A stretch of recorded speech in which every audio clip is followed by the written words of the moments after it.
Hey everybody, it's Jennifer and Carly and Reveille. we got Reveille. We wanted to talk about something tonight that kind of was just brought to our attention to the family.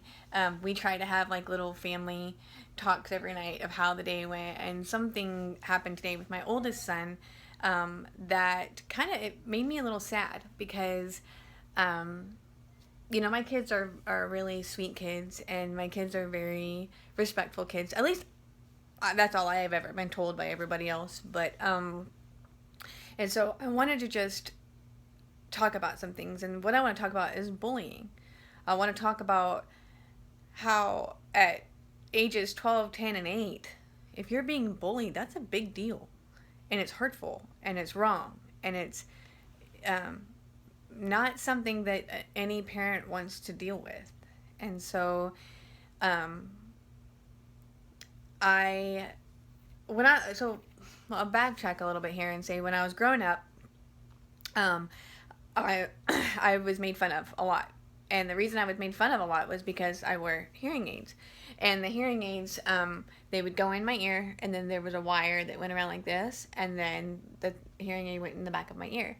And at one point, these people, my classmates, would come up to me because they wanted to hear the beep, and they would cuff my ear, or they would like put their head next to my ear and make it beep. And unfortunately, for me, I couldn't hear the beeps, but they could, and so it was a constant thing. And at one point, I just chose to stop wearing them because it was just annoying. It was hurtful and it was annoying, and that was starting in fourth grade, going all the way through, and so I know what that feels like to be bullied. I know what it feels like to be hurt, and even in my high school years as a cheerleader, in theater, I was bullied for the mere fact that I couldn't hear, or for the fact that I had a bad back, and there were things that I couldn't do, and that were brought, like those kind of things were just brought to other people's attention, and it became a problem. And so, and I think a lot of people can agree with me that even though I was treated that way, I tried to be friends with everybody. I tried to be, I wanted to learn. I think we had 699 kids in our class, 700, but we had a death our senior year. And I think I knew almost every single person's name. I made it a point to know my classmates. And even though I wasn't really friends with all of them, I knew who they were, and I was proud of that. I was proud that I was able to be like that kind of a person to those people, and no matter what, be a friend. And so that's what I teach my kids. I teach my kids that no matter who you are, no matter where you are, no matter what color the skin is of the person in their class, or no matter the gender, no matter the family situation, you love them unconditionally. You are friends with them unconditionally. Obviously, until they've given you a reason not to be friends with them. We, as Christians in our family, we're taught to turn the other cheek, basically. If someone does something to you, you take it and you let it kind of roll off your back, and then you just go about your day. You don't, we don't fight fire with, that's not even the right way to use it. We don't fight back unless we have to. And unfortunately today, something happened. Somebody was making fun of me to my oldest son, and my oldest son just kind of got tired of it. And I'm not going to say the name, I'm not going to say what it was about, but I am going to say this. You know who you are, and you know that what you did today was wrong. You also know that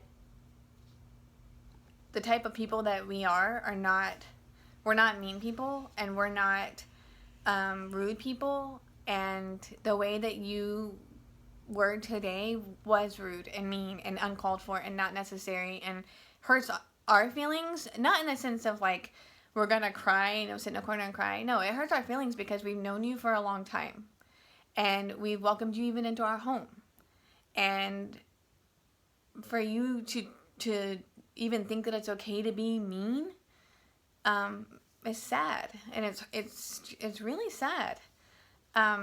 So all of that being said, we here in our home, we love you guys unconditionally, no matter what, no matter where you're from, no matter what what your background is, no matter what you need. We love you guys unconditionally, and we would hope that we would be treated the same way. And so really that's my point in saying this today. It's just to kind of like put that out there again. You know, there are so many kids that have come and gone through our home through the past 14 years. So many of you guys. And I know you see the videos because y'all talk about it in school. And without question, without hesitation, without reservation, it's like we want you guys to come to our home because we want y'all to be a part of our family. I don't know how many adopted kids I have, but I have a lot. And I take pride in that. We take pride in the fact that we are a family that is accepting of everybody. We always have taken pride in that. But please don't get us to the point to where we can't take pride in that anymore, because that's almost as if it's being taken advantage of. And that's not okay either. So going to talk about, bullying, if you're being a bully, if you're somebody that my kids know and you're being a bully and you don't realize it, maybe you need to talk to somebody, or maybe someone needs to point it out to you. But, in this lifetime, you have to treat people the way you want to be treated. And if you want to be treated like a butthead or a bully, then go, by all means, continue to do what you're doing. But if you don't want to be treated that way, if you don't want people to bully you back, then stop doing what you're doing. Figure out a different way to say what you need to say. Or better yet, don't say mean things at all. What's that animal that Thumper? What does Thumper say?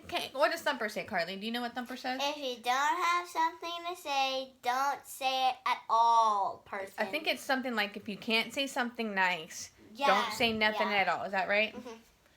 Yeah. If you can't say something nice, don't say anything at all. So what we say is have courage and be kind. Mm-hmm. Spread love, not hate. Mm-hmm. So let's try and do that. Let's try to be a community of love, encouragement, and kindness, and not hate. So you guys take that however you want to take it, but it's meant to spread love and encouragement. You guys have a great night. Reveille. Bye. Bye. Reveille, Carly, and Jennifer. We'll see you guys later. Bye. Bye.